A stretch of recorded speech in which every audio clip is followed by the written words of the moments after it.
Bien, les dije que iba a estar con Gerardo Morales, pero están terminando, hay unos problemas técnicos, así que vamos a ir primero con este bloque y después vamos a estar con Gerardo Morales. El tema es Cristina Kirchner, que tuvo una novedad mala el viernes en tribunales, cuando el juez Bonadío la llamó indagatoria, seguramente es el último paso antes del procesamiento, por la causa de los sauces que presentó Margarita Stolbizer. Está acá en la mesa Silvina Martínez, que es abogada y colaboradora de Margarita Stolbizer, y también lo tenemos a Ricardo Moner Sanz, que no necesita más presentación porque todos lo conocemos. Es un por antiguo. habitual invitado en este programa.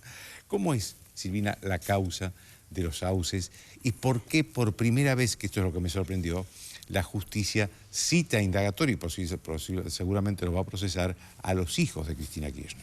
Bueno, es una causa muy fácil, la maniobra es muy burda realmente. Los Sauces es una empresa creada por Néstor, Cristina y Máximo Kirchner, creada en el año 2005, sin ningún tipo de movimiento hasta el año 2008-2009, donde empiezan a adquirir numerosos inmuebles por cifras millonarias sin tener la justificación en dinero, la justificación económica. Estos inmuebles, curiosamente, se los alquilaban durante todos estos años únicamente a Lázaro Báez y Cristóbal López. Los empresarios más amigos de la familia. Exactamente, quienes le pagaban cifras millonarias, superior al valor del mercado de estos mismos inmuebles, inmuebles que ellos tenían en la misma zona, con lo cual no había justificativo para este tipo de alquiler. Y además, un dato que determinó la justicia también, es que las cuentas bancarias de la empresa Los Sauces tenía más dinero aún que el que estaría, entre comillas, justificado a raíz de estos contratos. ¿Qué significa? Si por el contrato decía que Cristóbal López tenía que pagar 100 por mes, en las cuentas bancarias había 200. O sea, ni siquiera, por más de dar el marco legal, tenían este tipo de cuidado. Ni siquiera eran prolijos, digamos. Exactamente. La justicia hasta ahora ha podido determinar, gracias a un peritaje muy completo que se entregó a fines del año pasado, y un peritaje también de la AFIP, que realmente los números en las cuentas bancarias no les cierran, que no tienen manera de justificar, que están siendo investigados en los delitos por los cuales la llamaron indagatoria, negociaciones incompatibles con la función pública y cohecho, vulgarmente conocido como coimas, y una operación de lavado de dinero que se basa únicamente en un inmueble en la casa de Cristina, en la casa que tiene en Río Gallegos, en la calle Mascarero 441, una propiedad que la compra su testaferro, para nosotros San Felice, en el año 2010, que después se la vende, la compra en 200.000 pesos, se la vende a Cristina en $250.000, y uno empieza a mirar todos los documentos, los libros, los registros, y no coincide absolutamente nada. Esta operación en realidad fue falsa, fue ficticia. Ella pagaba impuestos 2 años antes de haberla adquirido. Bueno, todo totalmente turbio, que hasta los propios peritos de parte de Cristina tuvieron que dictaminar, firmar, diciendo que esta operación era una operación típica de lavado de dinero. Ricardo, ¿puede haber alguna otra causa en la que imputen a los hijos de Cristina Kirchner? Yo debería decir, Joaquín Morales Solá, que cuando en el 2015 y 2016 hablábamos fundamentalmente desde aquí, señalábamos el caso Vudú, por ejemplo, varias reuniones donde uno iba descubriendo distintas cosas.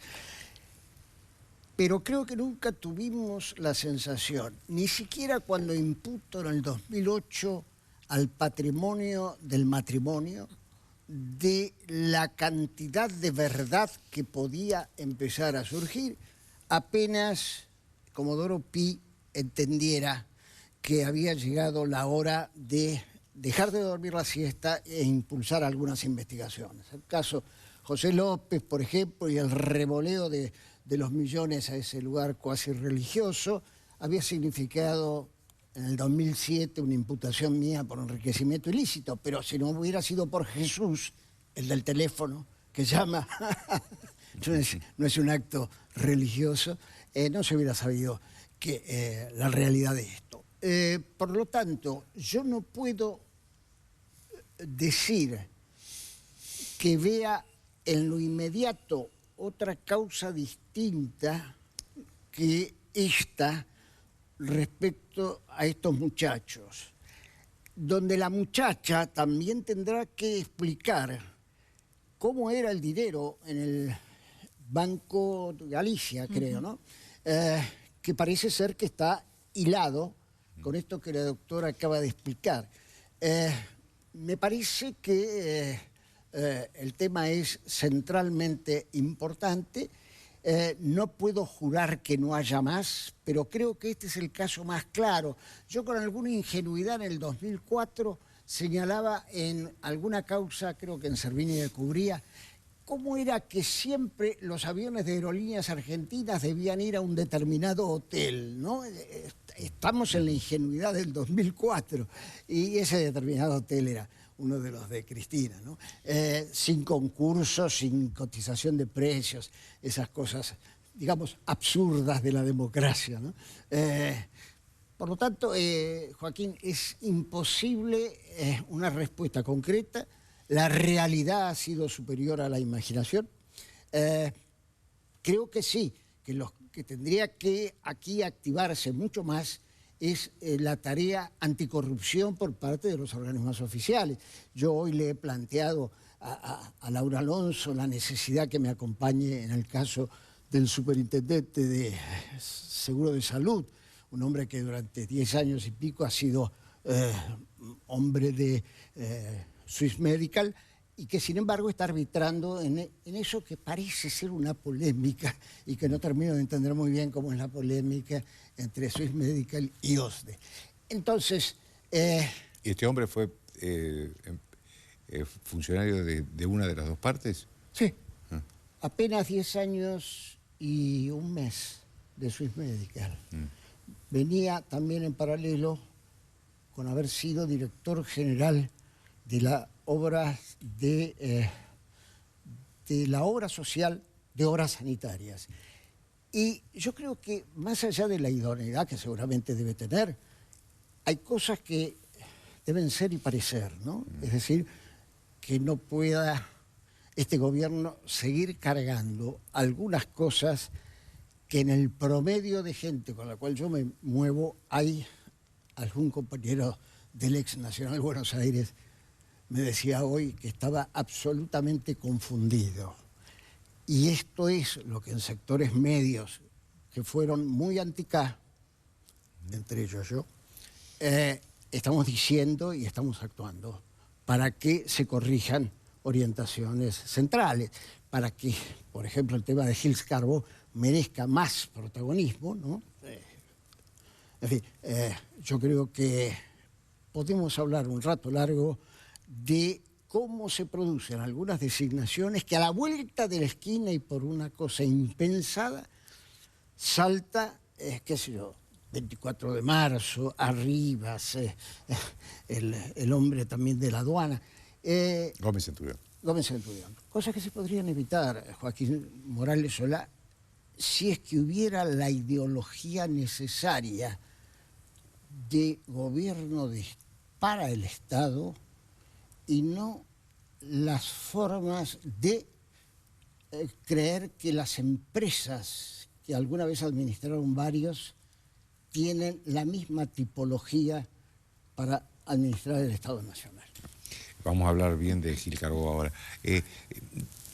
Silvina, ¿cómo ve usted este llamado de indagatoria? ¿Es, como todos los llamados de indagatoria, el último paso antes del procesamiento? Sí, claramente. Ellos tienen la oportunidad de defenderse. Es muy importante la estrategia que dispone Bonadío en este caso. Cada juez puede disponer las fechas y cómo va llamando indagatoria a los involucrados. Son 21 personas, no solamente Cristina, Máximo, Florencia, que están muy involucrados. No, está Lázaro y Cristóbal López. Exactamente. Debe ser la primera vez que a Cristóbal López lo llaman por un caso de corrupción de los Kirchner, ¿no? Exactamente, es la primera vez.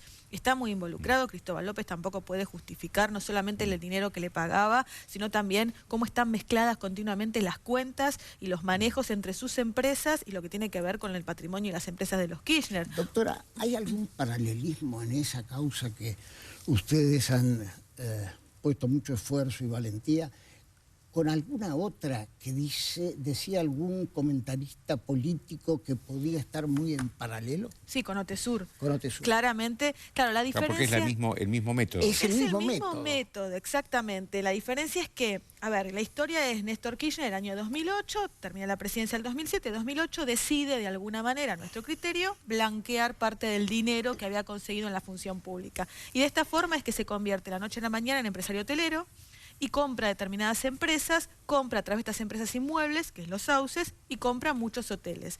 Esto, por un lado, están los hoteles, que es la causa Otesur, que ¿qué es lo que hace? Se los da en alquiler a Lázaro Báez, quien tampoco tenía experiencia en el rubro hotelero, y comienzan a facturar millones. Un hotel que antes de los Kirchner facturaba 5 millones, inmediatamente al año siguiente 21 millones de pesos. ¿Cómo lo hace? Gracias a estos contratos fantasmas, ficticios, para que personal de Lázaro Báez se alojara supuestamente en este hotel por obras que se encontraban a miles de kilómetros de distancia.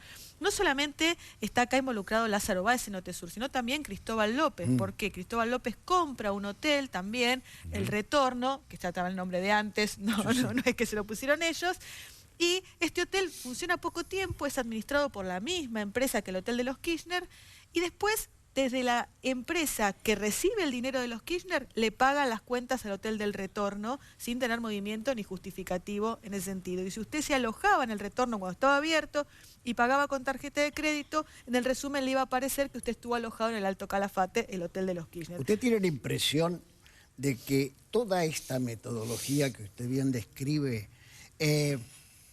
partía de la base de yo gano las elecciones con Scioli?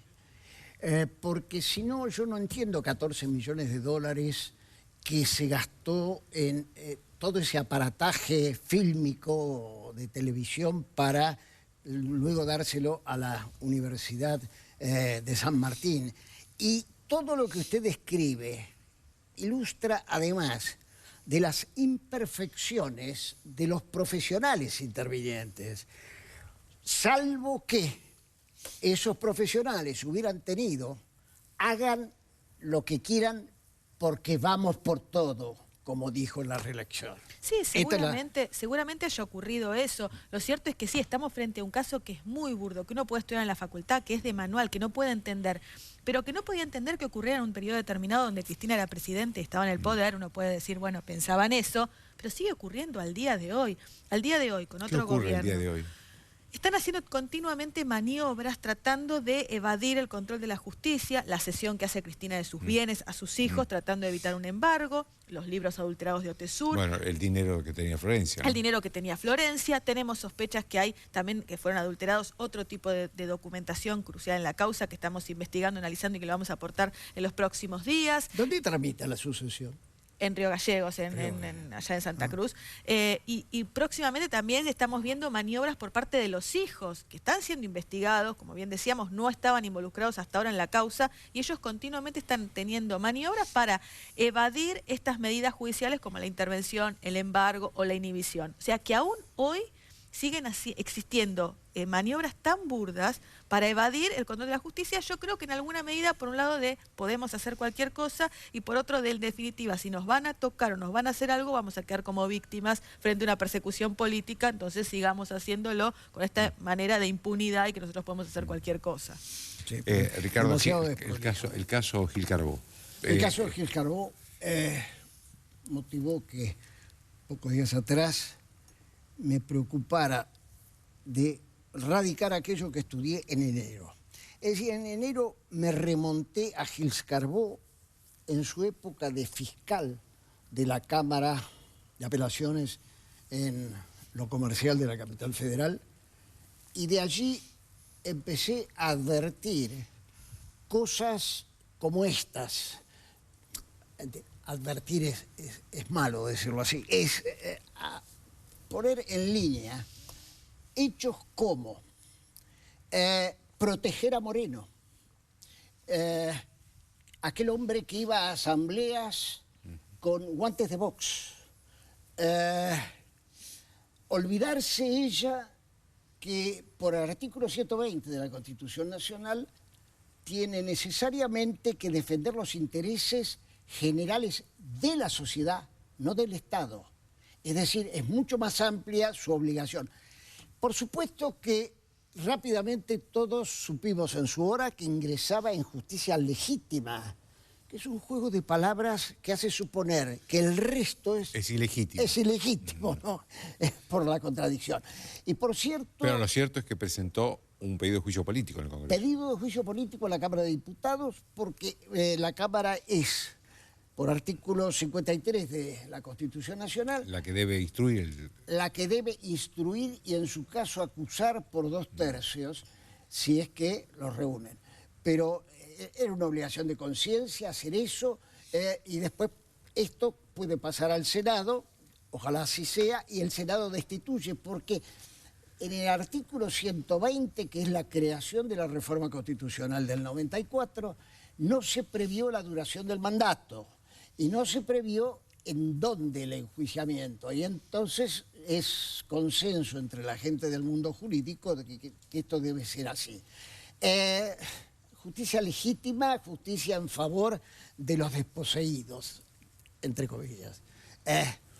Hay un fallo, hay un plenario de la Cámara Comercial que dijo, frente a lo que se planteaba de intereses sobre intereses que cobraban los bancos, que eso era la figura que se llama anatocismo, pero donde, por suerte, el plenario dijo no puede así procederse. ¿Quién defendió la postura de los bancos? Gils Carbó, es decir, la mujer del pueblo nacional y popular. Hay nulidades de resoluciones que... Pero, perdón, Ricardo, ¿usted pide juicio político por su actuación como fiscal de Cámara o como... por toda su actuación? Por todas. Es decir, a determinadas causas, determinados efectos. Es cierto que alguien que...